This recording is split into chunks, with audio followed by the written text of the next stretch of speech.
Good morning everyone, welcome back to our daily current affair series. चलिए शुरुआत करते हैं आज की इस करंट अफेयर के लेक्चर का। और सबसे पहले देखते हैं कि वो कौन से टॉपिक्स है जो आपकी सिविल सर्विस प्रिपरेशन के लिए इंपॉर्टेंट है। So this are the topics of today's lecture. कितने टॉपिक्स के ऊपर यहाँ पे करनी है हमें बातें।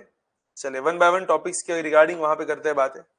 The first topic of today's lecture that is about national deep water exploration mission. एक नया मिशन हमने वहां पे लॉन्च कर दिया है ताकि ऑयल एंड नेचुरल गैस के कुछ नए रिसोर्सेस को वहां पे हासिल किया जा सके। And that is about national deep water exploration mission. फिर कुछ बात है ज्योतिबा फुले के ऊपर, जिसकी रिसेंटली जिनकी वहां पे 220 सालगिरह वहां पे आई है, क्योंकि बिकॉज उनका जो जन्म था that was in the year 1827 and now 2027 आने वाला है। तो एक पूरे साल तक जो सेलिब्रेशन चलता रहे वैसा एक प्रोग्राम हमारे प्राइम मिनिस्टर ने किया है लॉन्च, तो उसके रिगार्डिंग करेंगे बातें। फिर Golden Dome missile defence system जो कि अभी रिसेंटली यूएसए के द्वारा वहां पे हुई है डिक्लेयर, तो उस मिसाइल डिफेंस सिस्टम के ऊपर वहां पे बात करेंगे। New type of supernova has been detected, एक नया सुपरनोवा मिला है तो उसकी बात है। और लास्ट में श्री अरविंदो घोष जो कि हमारे एक एक्सट्रीमिस्ट लीडर थे, तो उनकी रिगार्डिंग कुछ करेंगे बातें। तो चलिए सबसे पहले अपने शुरुआत करते हैं from the first that is national deep water exploration mission. देखिए अभी कंटेक्स्ट में वहां पे है क्या। तो रिसेंटली हमारे प्राइम मिनिस्टर ने एक नया मिशन वहां पे अनाउंस किया है on the 79th Independence Day to boost offshore oil and gas discovery. In short समुद्र के नीचे से ऑयल और गैस की डिस्कवरी को वहां पे पाने के लिए कुछ नए मिशन की हुई है शुरुआत। Targeting the areas like Andaman Sea and deep waters of the Andhra coast to achieve energy self reliance. तो आंध्र कोस्ट और अंडमान सी के आसपास कुछ नए एक्सप्लोरेशन करने की यहां पे हुई है अनाउंसमेंट। और एग्जैक्टली ये वाला मिशन है क्या, it is a flagship energy security initiative to explore untapped oil and gas reserves beneath the India's sea bed. भारत का जो ओशन वाला जो समुद्री रास्ता है, जो समुद्री जोन है, उसके अंडर में, उसके नीचे, उसके बेनेथ अगर कुछ भी ऑयल और नेचुरल गैस के कुछ रिसोर्सेज जो आज तक हमने जिसको हाथ नहीं लगाया, अगर ऐसे कुछ रिसोर्सेज है कि नहीं, इस बात को वहां पे कंफर्म करने के लिए इस मिशन की यहां पे हुई है शुरुआत।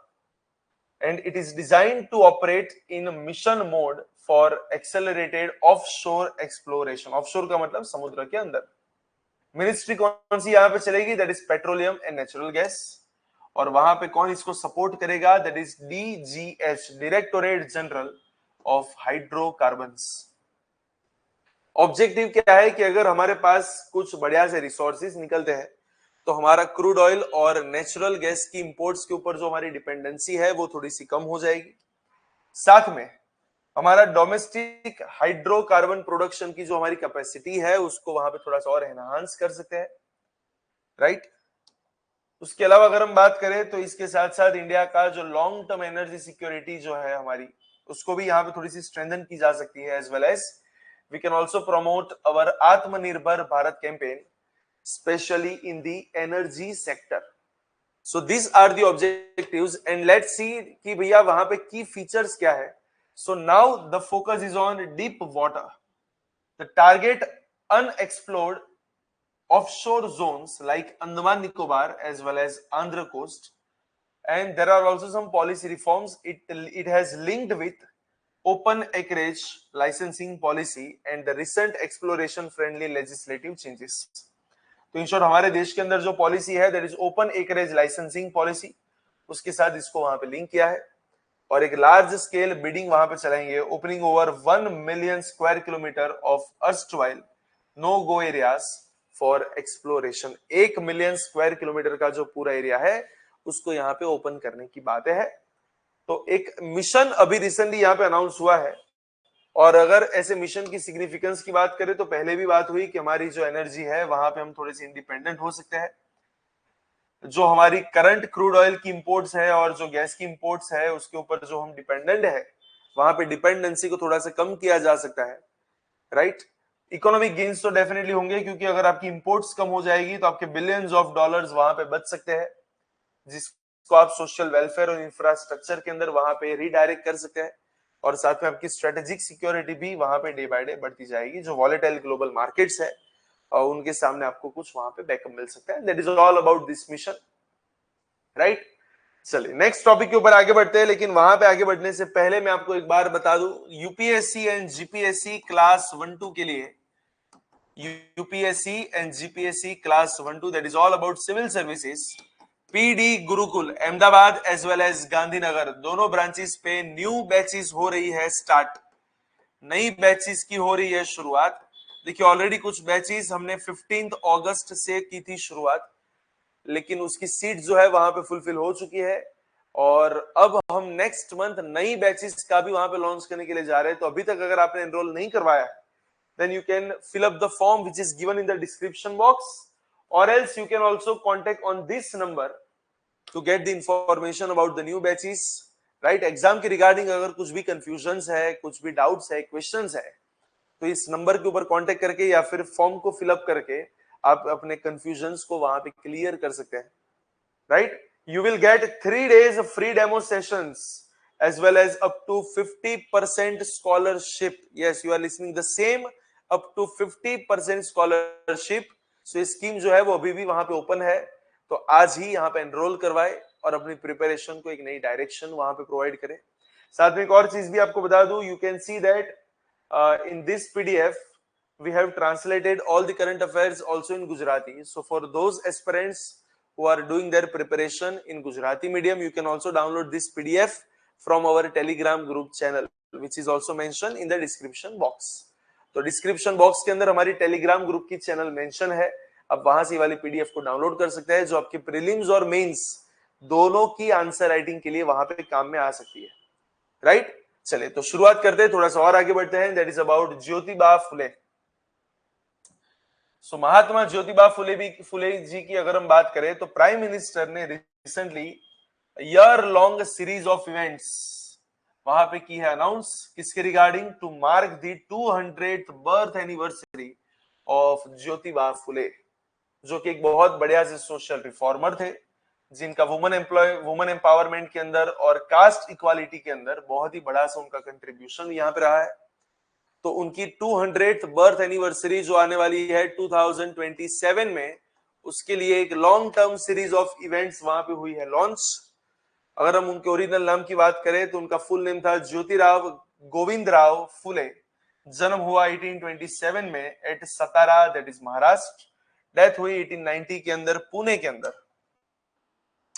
एक सोशल रिफॉर्मर थे, थिंकर थे, राइटर थे और एक्टिविस्ट थे, जिन्होंने कास्ट डिस्क्रिमिनेशन और जेंडर इनइक्वालिटी के खिलाफ वहां पे आवाज उठाई। इनका जन्म कहां पे हुआ था, तो इनका जन्म हुआ था माली जाति के अंदर, राइट। और इनको वो शूद्र माना जाता था, एंड दैट्स व्हाई बहुत सी जगह पे इनके साथ पूरी लाइफ वहां पे डिस्क्रिमिनेशन चला।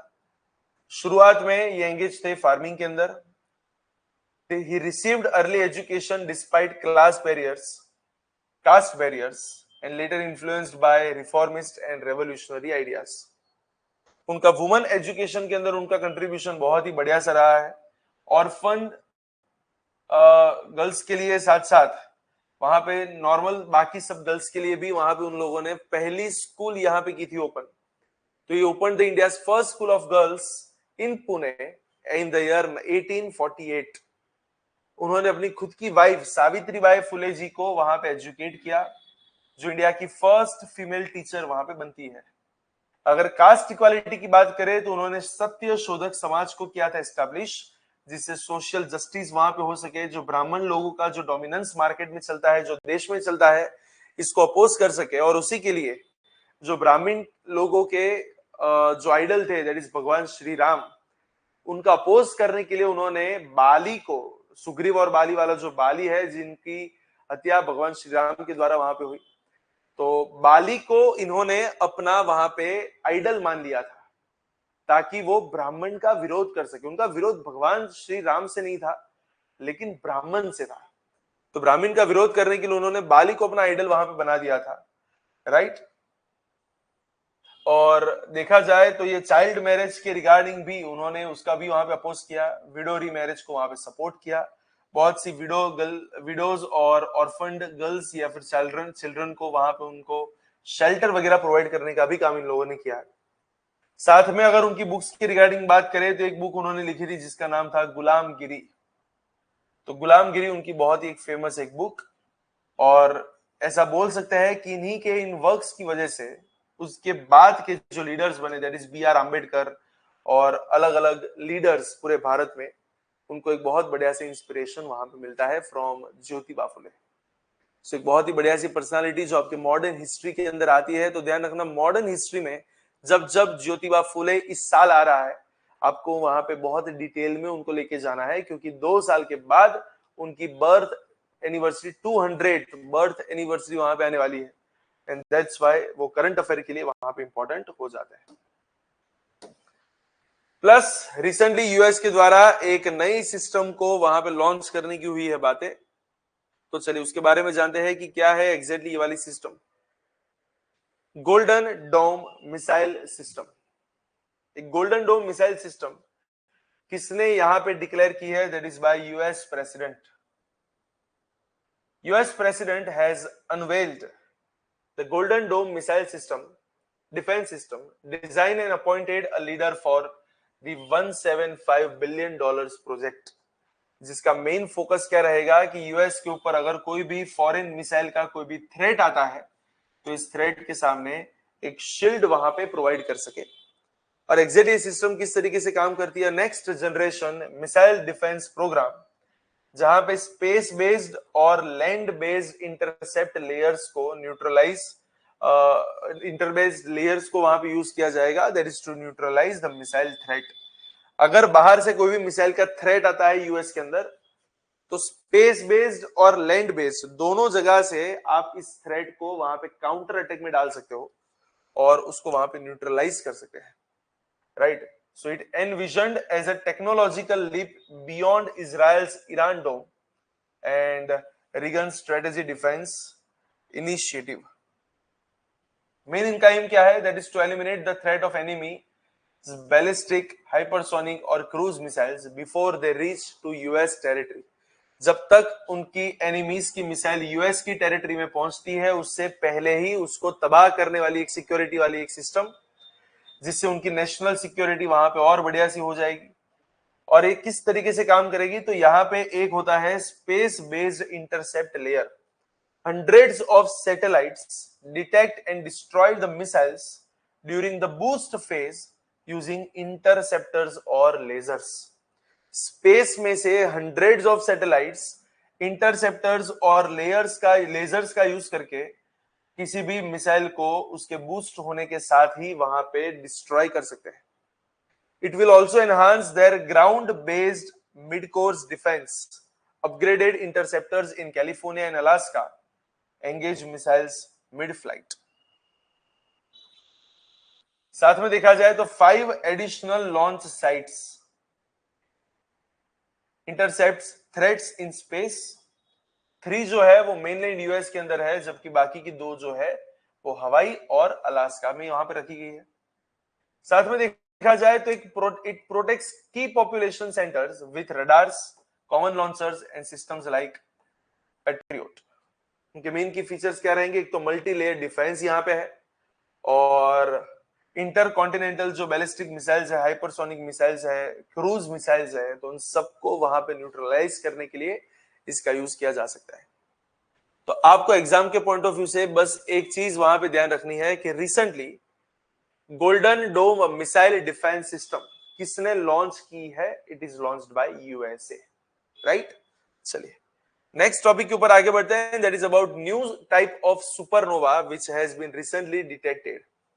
एक नया टाइप का सुपरनोवा हुआ है detect. So it is about your geography.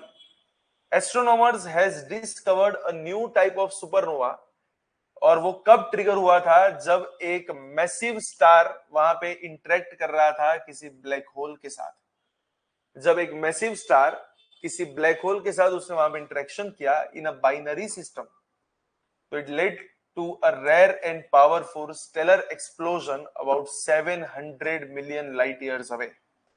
लगभग 70 करोड़ लाइट ईयर्स अवे कुछ वहां पे एक मैसिव स्टार ब्लैक होल के अंदर इंटीग्रेट वहां पे हुआ, एंड बिकॉज ऑफ दैट जैसे उसका इंटरेक्शन वहां पे होता है, एक जाइजेंटिक सुपरनोवा वहां पे डिटेक्ट हुआ था। लेकिन ध्यान रखना ये 700 मिलियन लाइट ईयर्स अवे हुआ है, राइट। सो वहां से लाइट की एक भी किरण यहां तक पहुंचने में 70 करोड़ ईयर्स, 700 मिलियन ईयर लगते हैं। तो अगर कोई इवेंट आज आप वहां पे देख रहे हो तो वो लगभग 700 करोड़ साल, 70 करोड़ ईयर्स अगो वहां पे हुई है, that is 700 million years ago, right. So previously unobserved stellar explosion caused by black hole companion siphoning material from a massive star until it collapses occurred in a binary system where both the star and the black hole had similar masses. एक binary system के अंदर यहां पे हुआ एक explosion जहां पे star का और ब्लैक होल का दोनों का मास वहां पे सेम होता है, that is about 10 times of the sun. और इसको किस तरीके से आइडेंटिफाई वहां पे किया गया? So artificial intelligence algorithms that scanned for unusual cosmic explosions in the real time, और साथ में follow up observations by multiple ground based and space based telescopes.